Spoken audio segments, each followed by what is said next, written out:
Welcome to History 2020. I'm Dr. Sawyer. I'll be your professor for today and hopefully for the rest of the semester. Well, what's going on here? Look at that flipping around. Came back. Get it. Oh, God, get it. Get it. Come on. Come on. Come on. Come on. All right, there we go. All right, sometimes when I see you guys, it's also the first time I've seen me today, too.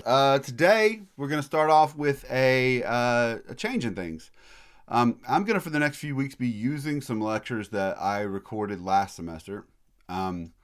And again, I said this in the class meeting, but I want to reiterate it. The reason I'm doing this is to become more available for you guys, right? Because as crazy as it sounds, even with these lectures, by the time I record 3 different ways, right, to make sure that the quality is good with the audio, to make sure that I've got the PowerPoint slides up there. It takes me usually like an hour and a half, 2 hours just to edit it, and then it takes my computer about maybe around an hour to render the file when I'm done. One last thing I should say.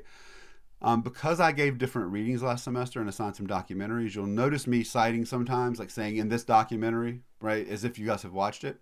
It's all right if you don't watch it. I'm referring to it, but there will be the links to all the things that I reference in here will be in a folder in the weekly content. So that's what we're going to be doing moving forward for the next few weeks. Now, the good news is that unlike last semester, we're not like slammed up against like 4 weeks to do everything.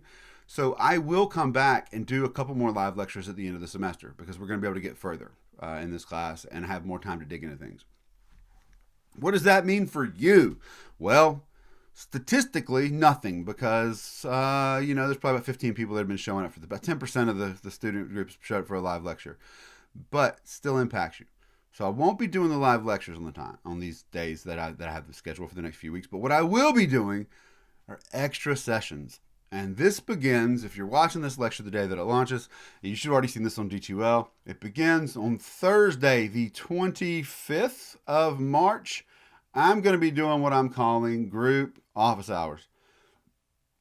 What these are, when you see that on the calendar, these are just, I'm going to be there. I've had so many great conversations with students that have had to be cut off because I'm in between classes or because I've got to get Solomon.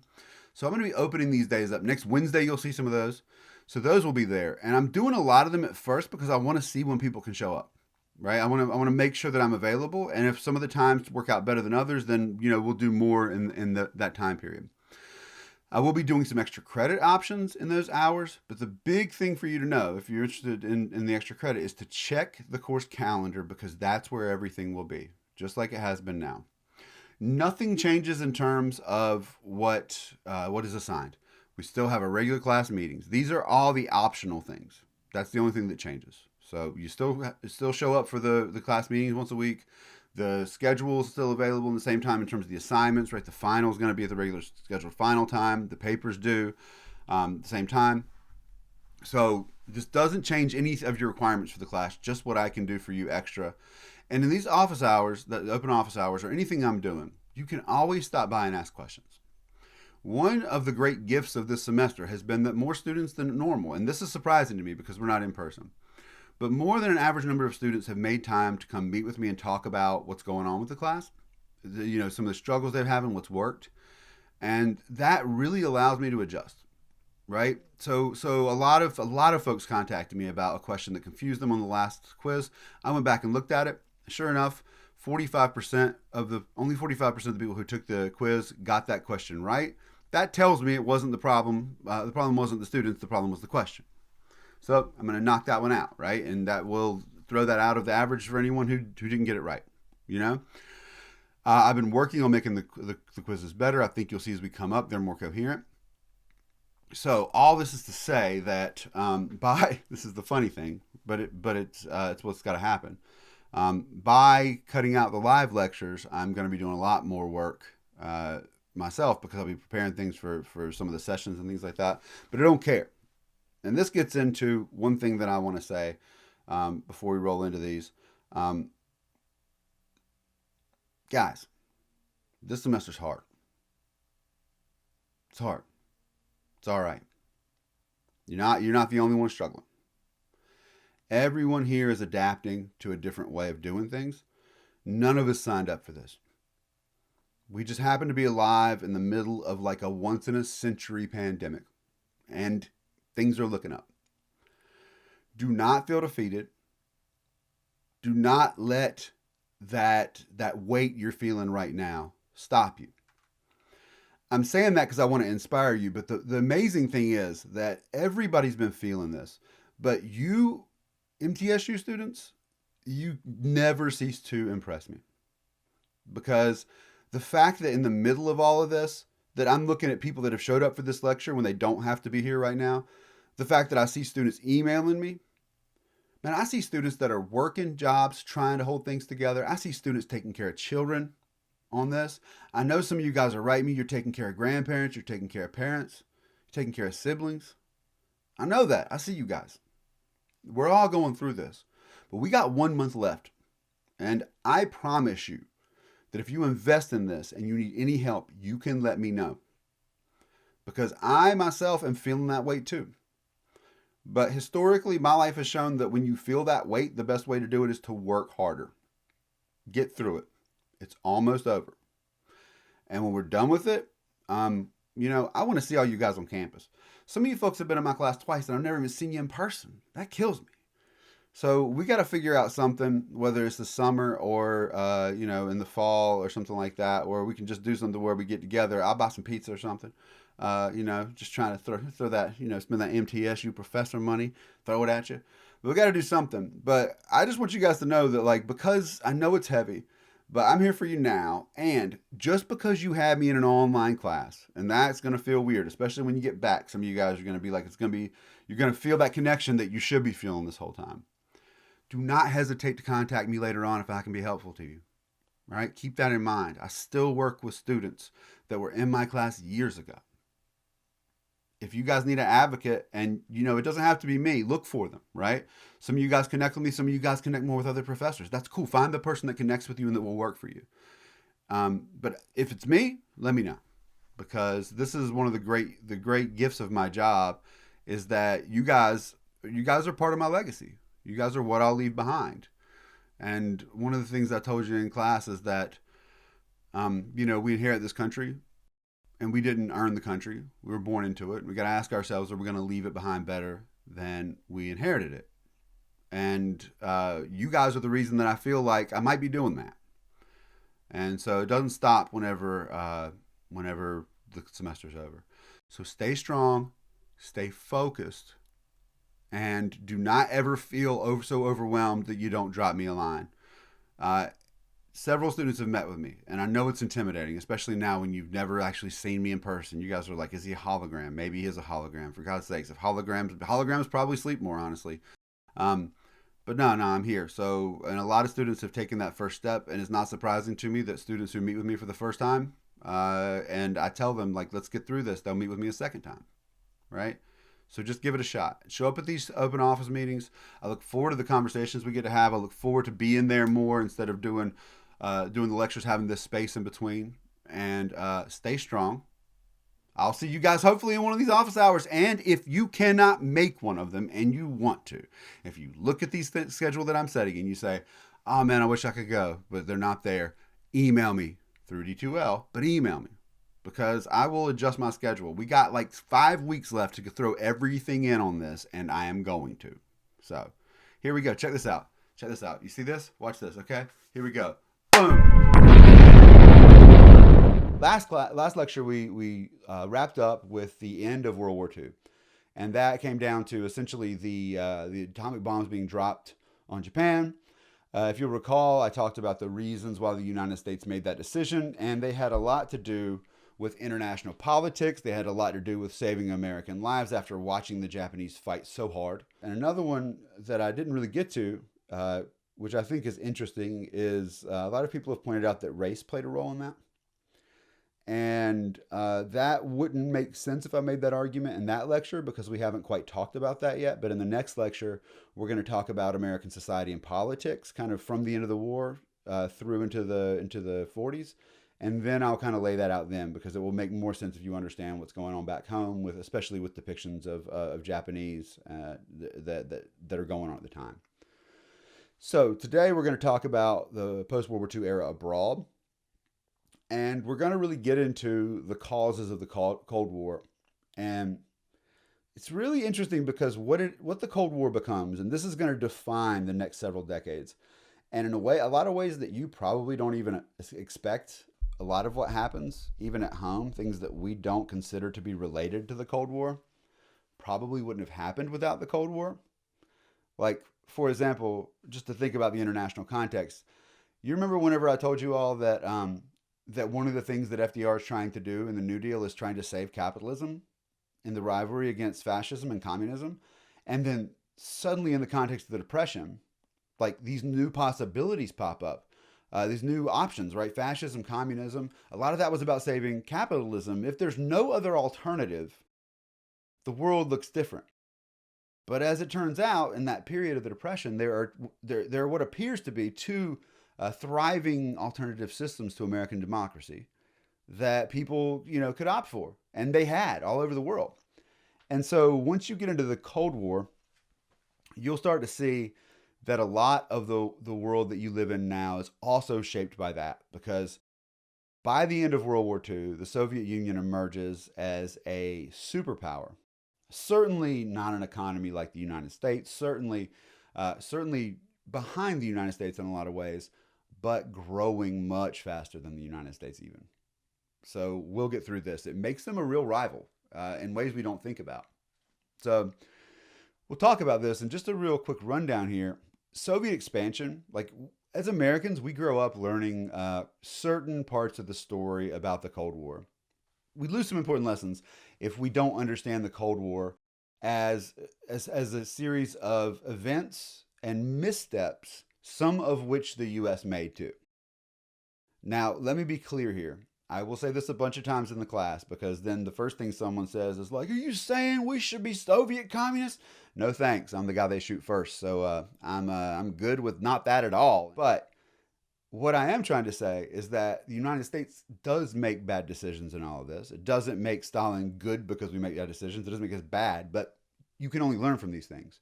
And one of the big ones I'll argue now is just that there's I'll say now, and I'll make the argument as we go along, is that the United States, I mean, not us, obviously we weren't alive then, but coming out of World War II and then in through the 60s, we don't really try to understand the Soviet Union very well. We kind of ascribe a set of ambitions to them, and not to say they didn't earn some of them, but we don't really get that. And on top of that, we do a really bad job of understanding that not every communist country is the same. And the Soviet Union wants to depict themselves as like, yeah, we're the leader of this whole world, but a lot of countries didn't see themselves that way. And later on, Richard Nixon's going to figure that out, and that's going to change the dynamics. But in the meantime, these missteps come with growing tensions. Now, you guys may remember that in the last class, I discussed how FDR dying in 1945 leaves the U.S. Under the presidency of Harry Truman, a guy who had been vice president for just a couple of months at that point. Not one of his previous vice presidents. I mean, this guy really was, he was green in terms of international affairs.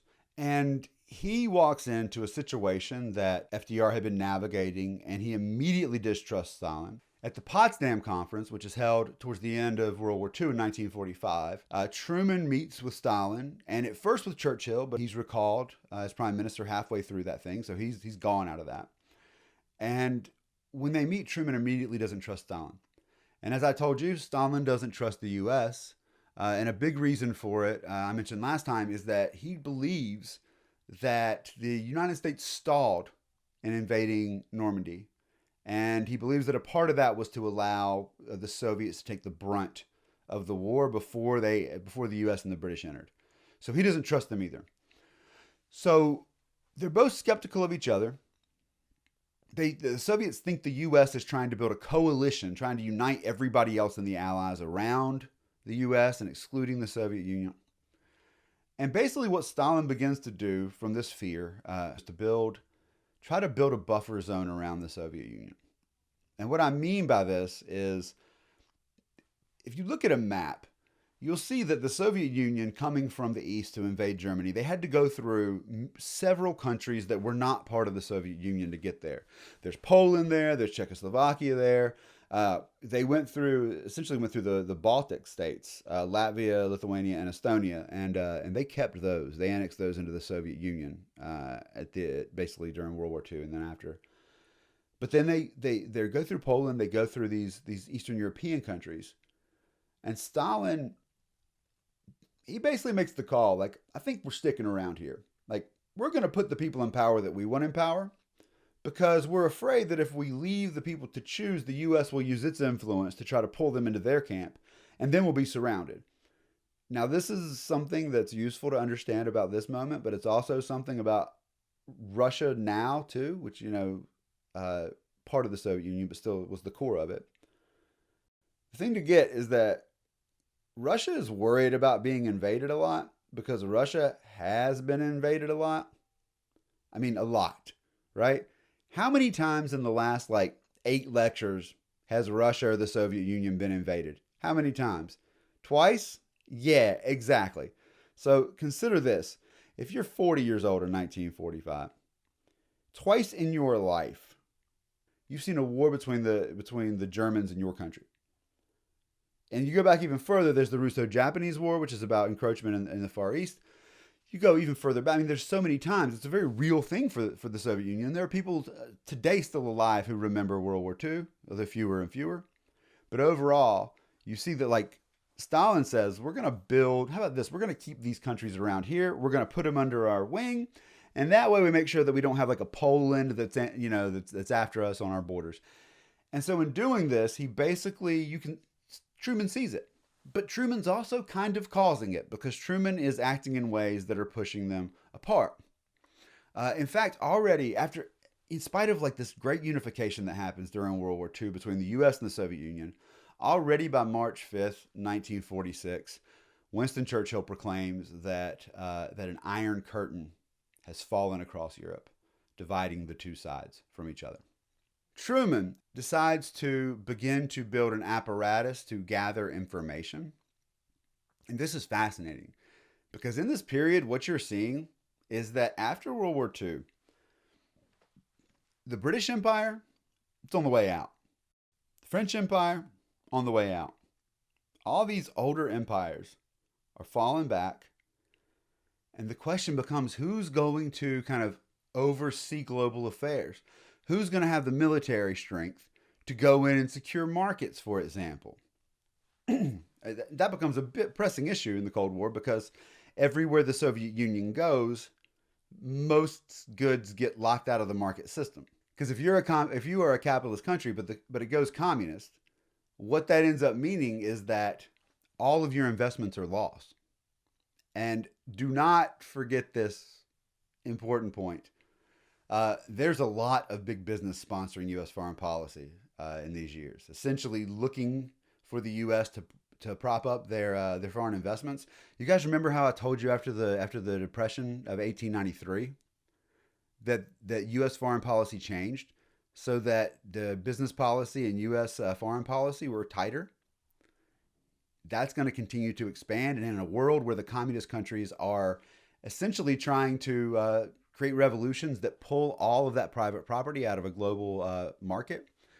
All these things are in Truman's mind, and they're pushing him. And you already see in March of 1947, you get the proclamation of the Truman Doctrine.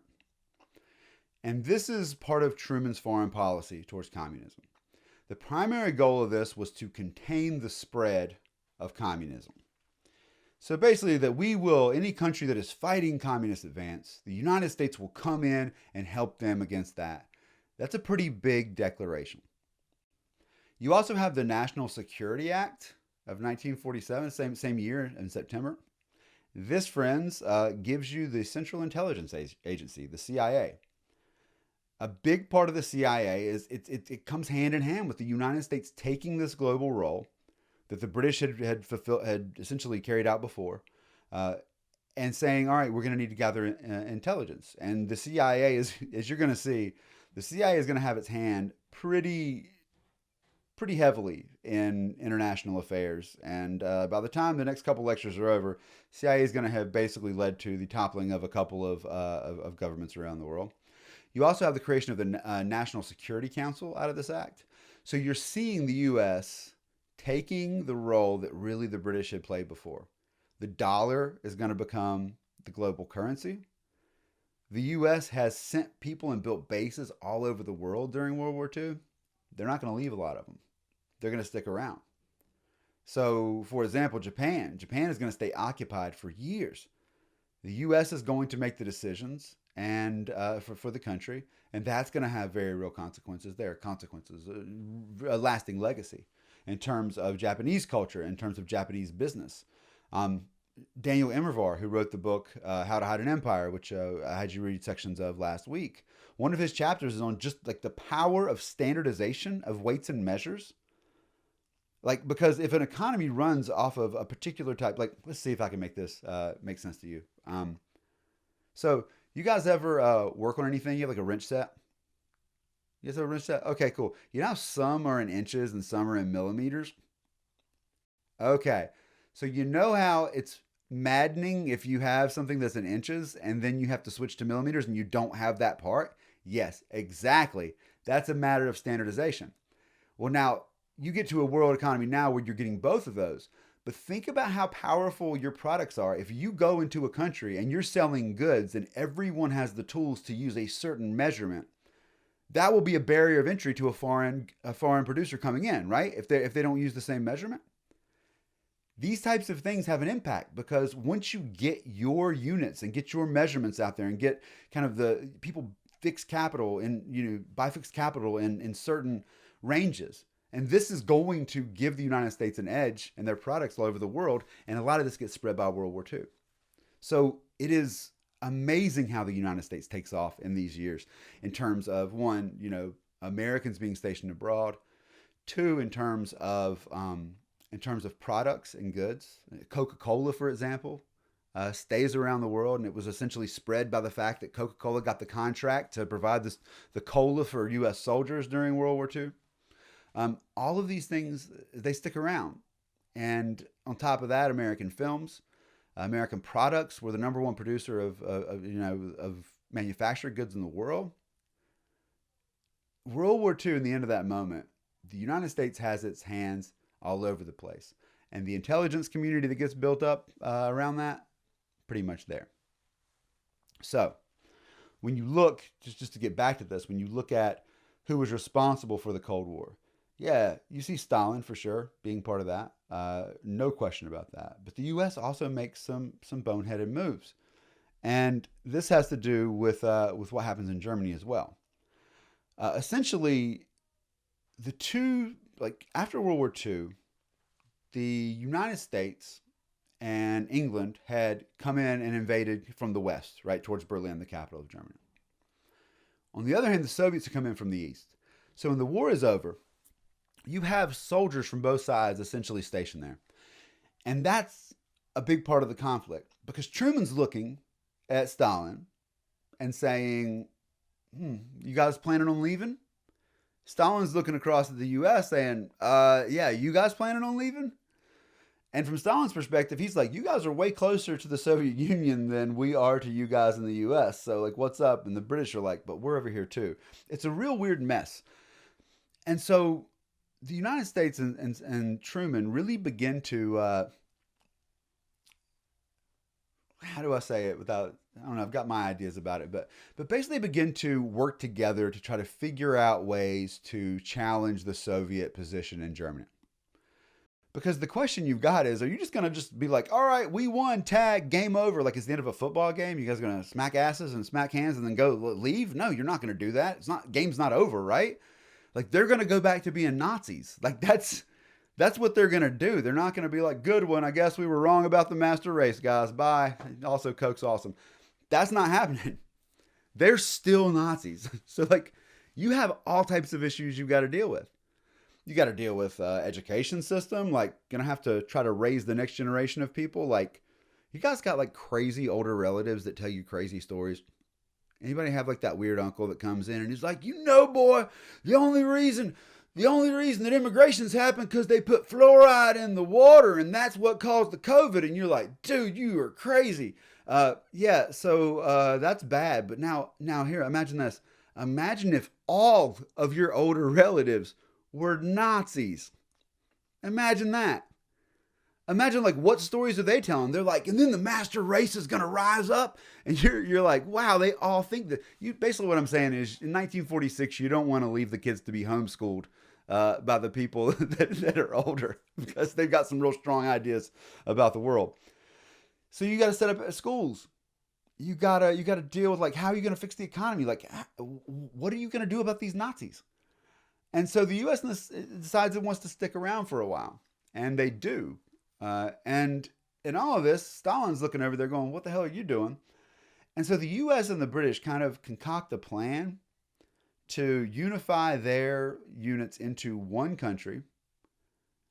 And then without telling the Soviet Union. And they're just like, surprise, we're starting West Germany here. Also, we've got our own different currency. So cool, we're backing this up. Stalin's pretty furious about this. So you have Germany as a whole that's divided. But you also have the city of Berlin that's divided. Now, you guys have heard of the Berlin Wall, right? Okay, cool. Everybody's heard of the Berlin Wall. Okay. The Berlin Wall. I used to think when I was a kid, because here's the thing, it was around when I was a kid. Like the Berlin Wall was around for like the first like 11 years I was kicking it, and then it fell out. Actually got torn down, but in those years, that it was around, I was a kid, I thought the Berlin Wall went all the way across Germany. I thought someone was like, let's build a giant wall all the way across a country. And see, I was a kid then. The Berlin Wall was not all the way across Germany. It was actually across the city of Berlin, as the name suggests. And here's how that goes down. Berlin was inside the part of Germany that was occupied by the Soviets, but it was the capital. Right? So that mattered. So when tensions get high, the Soviets are like, leave because this is in our part. And the US and the British are like, nah, we're good. We're sticking around. And so the Soviets just go, one day they just go, all right, well, guess what? We're surrounding you. So you can't get any goods in or out. So you decide whether or not to stay. So after that happens, the US decides to, and actually with the help of the British, like airlift supplies into the city over this airspace that's controlled by the Soviets. This is a big FU. This is a huge FU right now. So it goes in, and all this tension just builds up, and finally in 1949, the division of Germany is made permanent. And this is, well, not permanent. It's going to last 50 years. But at this point, 40 years. At this point, you have West Germany, which is basically under the influence of the US and the British. And then you have East Germany, which is under Soviet influence. And Berlin throughout this period remains a divided city inside of East Germany. And has anyone here been to Berlin? Has anyone here been to Berlin? It's a pretty amazing city. But you definitely see in Berlin, like, what it looks like if there's a Western style economy built literally up to a point next to a Soviet style. I mean, East Germany was different, right? But a communist government. No one wanted to stay in the communist style apartments. But here's another catch, and this is interesting in the Cold War too, because people in East Germany and inside of the communist bloc in Europe, because they could see West Germany right in the middle of things, the U.S. and Germany really built it and made it look awesome. Like, it's like a showcase window for capitalism, right? In the middle of communism. And they're like, whoa, ice cream again today? No way. And they're like, this is breakfast. This is what capitalism's like. And then the East Germans are like, what's this ice cream? I'm just kidding. Okay, this is a little bit over the top. But don't discount it, because it does matter. They're trying to put that up. Now, in all of this, because they refused to leave, finally in 1961, they start building the Berlin Wall. And that is nuts. It does cut families apart. It's really tragic. And people try to get out. People try to get through there. Because here's the thing. East Germans won't let you leave the country. Communism is not exactly known for your mobility. But if you could get into West Berlin, you could catch a flight out. You could get out of there. And so it really is a rough situation.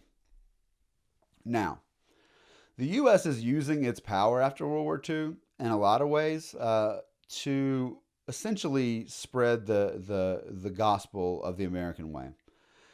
Part of this, as I said, has to do with the Truman Doctrine, which offers assistance to foreign countries, financial assistance, and a decent amount. And coming on the heels of that, you also have the very, very next month what's called the Marshall Plan. Okay, Marshall Plan. There's a total of about $17 billion that the United States gives or loans to other countries in the years after World War II, from 47 for the next several years. $17 billion, right? That is, in today, like that's $47, right? Or throughout the years of those years dollars. Today it's approximately $160 billion. Between 1948 and 1953, the U.S. gave over $40 billion in those years' terms in loans and aid to the world. All right? So you're looking at like close to $500 billion. Think about this. Those loans. I told you what happened in World War II, right? All of the industrial cities in the world got destroyed, except for the United States. Over half of the industrial capacity controlled by the United States. Think about how sweet it is when you loan somebody the money to rebuild and you know they're going to spend that money by buying from your country's businesses. You guys ever been to Best Buy before? And when you go in there, you go to buy something and you've got cash in hand. And what does the person at the checkout counter do? They're like, would you like to get a Best Buy credit card? You know, like they're always like that. You know, we got these perks. Why do you think they're so anxious to give you that? You want to know why? Because there's nothing sweeter than making profit off a sale and then making extra money off the interest being charged.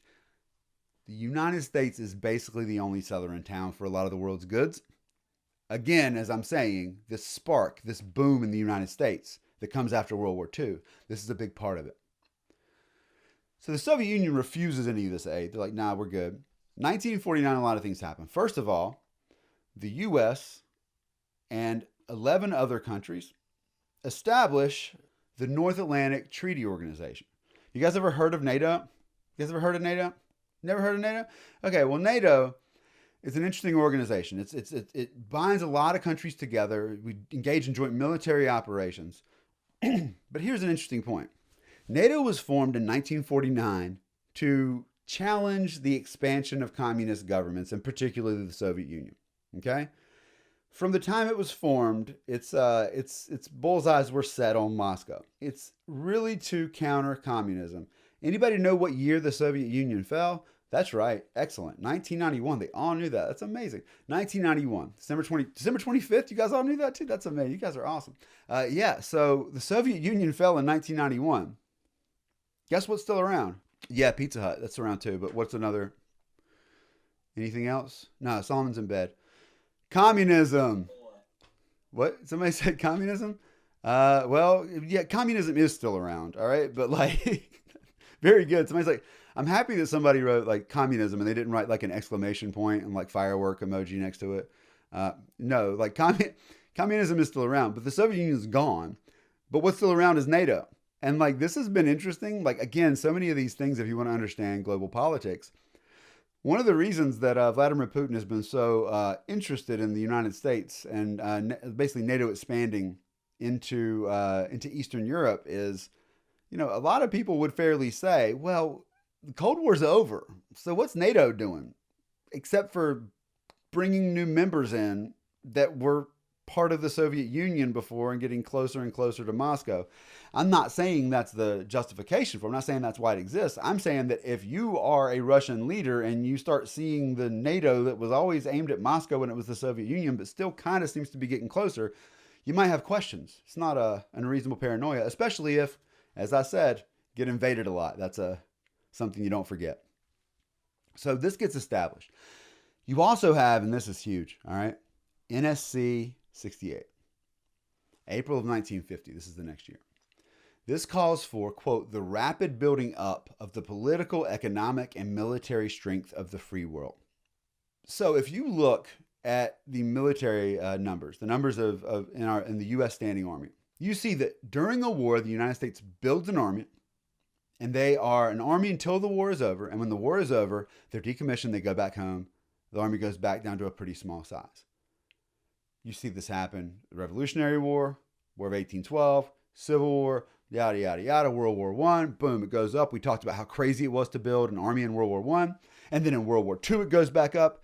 But remember, if you watch that the Ken Burns documentary, what you saw was that there were a lot of problems with building an army in 1940, just the same way there were in building in World War I. The fact that it happened is amazing.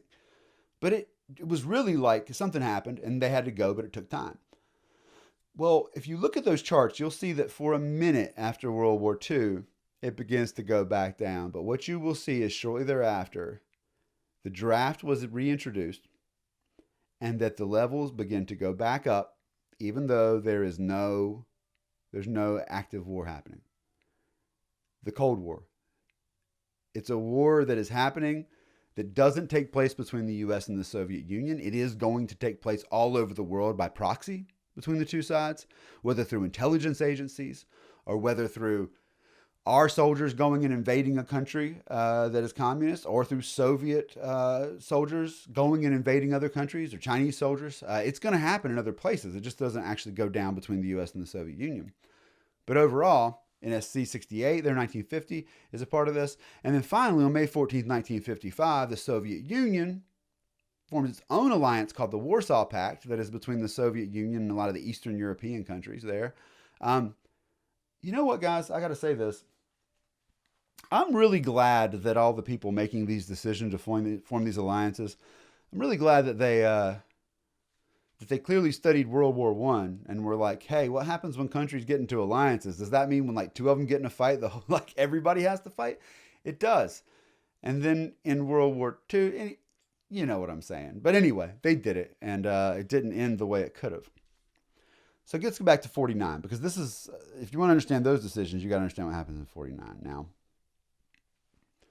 China in World War II was a U.S. ally, tight U.S. ally. Chiang Kai-shek, the nationalist leader, had been, tight with us. In fact, his wife was like a celebrity in the U.S. She would go around. She was like in the world of fashion. She was very, very hip, beautiful woman. All of that. And then after World War II, the communists in China begin to exert their dominance. And the problem is, and this is going to be a real issue for the U.S. moving forward, a lot of countries that we might like, and a lot of countries that might have been owned, a lot of their investments owned by our business leaders, or by our investors, the people don't like those governments. A lot of those governments, as it turns out, are propping up these foreign powerful entities at the expense of their own populations. This is largely the case in China. Certainly the case in Cuba later on, and in a lot of other countries. So, basically this guy named Mao Zedong, he's a communist leader. He, through the countryside, begins to wage war against the nationalists that are our allies. And on October 1st, 1949, they proclaim victory. They proclaim the establishment of the People's Republic of China. And that goes down in 1949. Now, think about this. When we were lecturing about the beginning of World War I, there was not a single speck of earth on the planet that was under the rule of a communist regime. Then there was the Soviet Union. And the Soviet Union is huge, right? But the Soviet Union was largely contained. And now in the first couple of years after World War II, by 1949, the Soviets are still there. They've expanded. They've helped install communist governments in Poland, right? Czechoslovakia is going to be heading that way. And now you have China.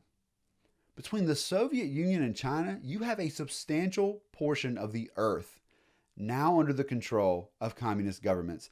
And just 30 years earlier, it seemed crazy that a Soviet government, or that a communist government could even exist. That's a huge blow. But it's really, really, really disappointing. I don't know if disappointing is the right word, but it's really heavy because this comes just about a month After the Soviet Union, wait, before I tell you guys this, all right, you guys remember how we had that atomic bomb and we were like, what's up, world? Remember that? And we were like the only ones who had it, right? And so we were like, we gotta do, what are you gonna do? You gonna mess with us? We got more of those, man. And you've got people like Douglas MacArthur who's like, dude, use it. Use it. Let's just keep using them, man. You've got all these people, and it's like, yeah, well, what are you gonna do if we use it? That's powerful. Now, did we think we were the only ones who would ever have it? Absolutely not. But we figured we had, decade or so.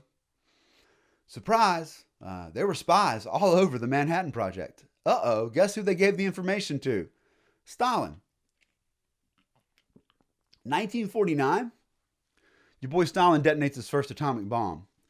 Now, not only are you not the only person who has it, your biggest enemy has it. And guess what? That means there can now, for the first time in history, be a nuclear war. Have you guys ever seen an atomic bomb go off? Anybody? Not in person. I mean, I hope not. Wait a second. The person with 8 arms is raising their hand. You have? Amazing. That's really great. That was stupid. I was saying they got, I was like, radiation. You got radiation from the atomic bomb joke? Okay, hold on a second.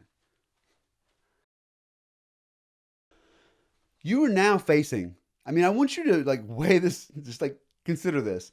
You're now looking at a world that can just be destroyed. You realize that before an atomic bomb, it was like, dude, we could blow up bombs forever.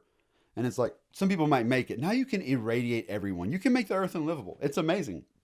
And now your enemy has it, which is another reason you can't just invade China, because maybe, just maybe, the Soviets are up to something. So, yeah, this all is disappointing, right? It's very disappointing because the communists are feeling strong at this point, right? Stalin's sitting back and he's like, hell yeah. Now, here's the reality. What went on in China is not just them following exactly what Stalin's telling them to do. In fact, throughout these years, there's going to be a growing tension between the Soviet Union and China. They don't get along. Again, Richard Nixon is going to be the first person to really figure this out and exploit it, as you guys all know from the history documentary Forrest Gump, which talks about ping pong diplomacy with the Chinese. More on that later. So now communism is spreading, and certainly China is not under the thumb of the Soviet Union. But you know who is? Our friends in North Korea. This section of the class is brought to you by North Korea. North Korea. Look at them march.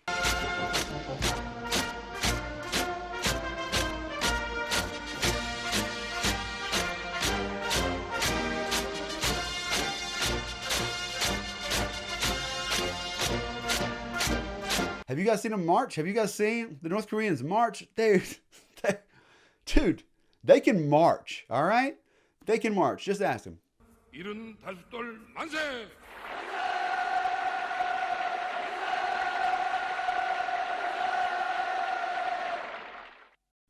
you guys see them win the World Cup a couple years ago? Did you guys see them win the last World Cup? I'm so sorry. Kim Il-sung, the leader of North Korea, was born on a mountaintop in Korea. Came down from from the gods, and led the North Korean people through the hardships of World War II, and secured safe communist government for them.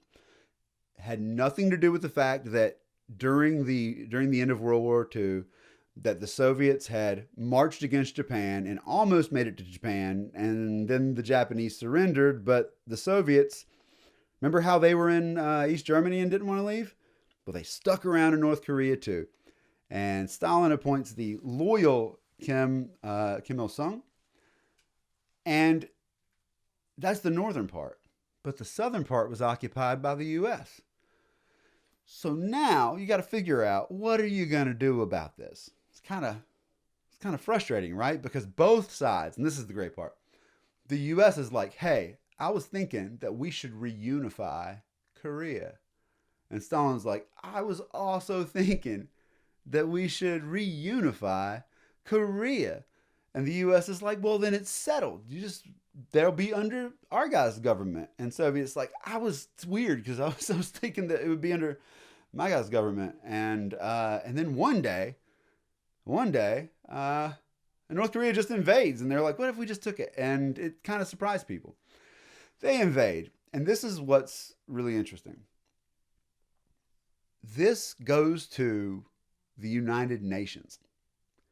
And the United Nations actually votes in the Security Council to send troops to fight this war.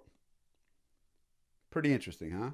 And you guys are like, whoa, whoa, whoa, that's right on China's border. Why wouldn't China block that in the UN Security Council? Because they have, China has one of the 5 votes that can override anything, right? Oh, here's the trick. The U.S. actually refuses to, U.S., Britain, and France actually refuse to recognize that the People's Republic of China is the real government of China. So that seat in the UN Security Council is actually going to belong to Taiwan for the next few decades. Because Taiwan, you guys ever heard of Taiwan? That's where the nationalist guy, that's where Chiang Kai-shek, who had been in China during World War II, that's where him and his boys flee onto that island, and we sweep in and protect them. And so they're like, we're actually, and they claim to be the legitimate government of China. And so for the purposes of the world, you have 2 governments proclaiming to be it. To this day, China is pretty mad about Taiwan getting away with it. When I went and taught U.S. history in China, I told them, I was talking about the Civil War and how, the states were brought back in from the South.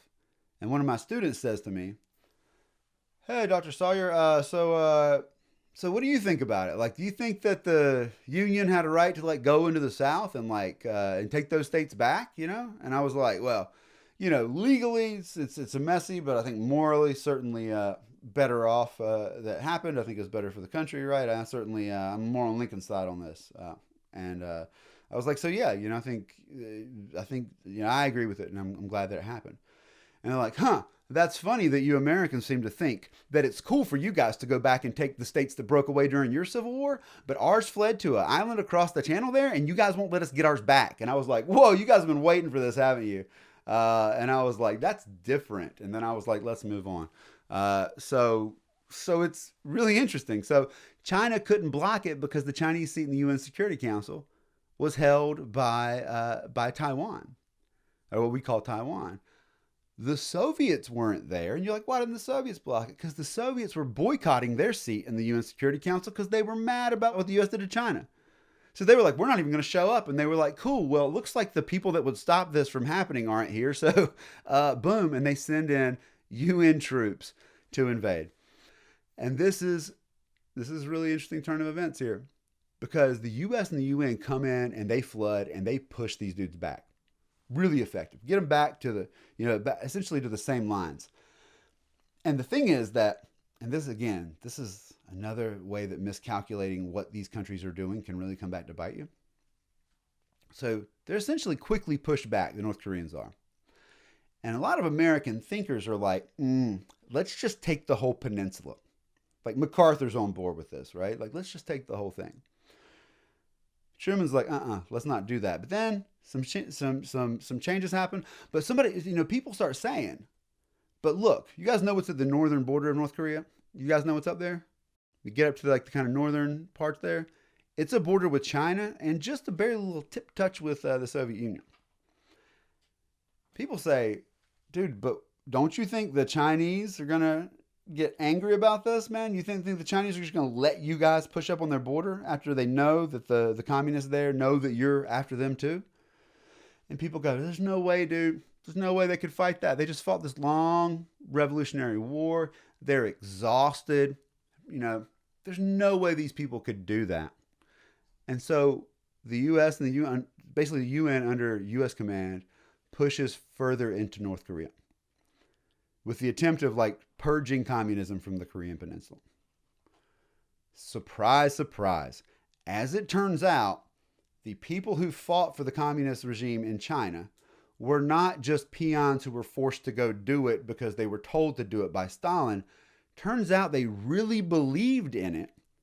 And so when we got too close to Chinese borders, the Chinese Red Army came rolling across the border and whipped us back down. Now, some people are screaming, let's just nuke them. Thank God we didn't listen to them. But this altogether, consider this. The U.S. comes out of World War II like a champ. Got allies, right? Feeling good. Our soldiers did an amazing thing. They went and sacrificed to fight the Nazis, to fight Japanese nationalism. Amazing stuff.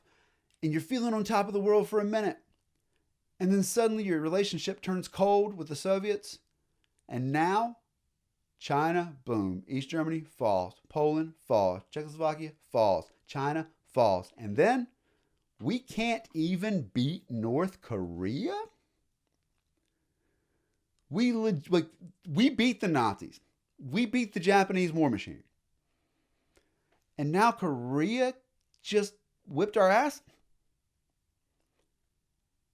And people start saying, back home, who's to blame for this? Why are we getting soft? Why are we losing this war when we won the other ones? And some people start saying, because all these communists around here have infiltrated our foreign policy. They've been propped up by Truman, and the Democrats have allowed communists to infiltrate the U.S. Now, as we know from the atomic bomb, that ain't all false. But some people are going to get a little bit carried away with it. Next time in History 2020.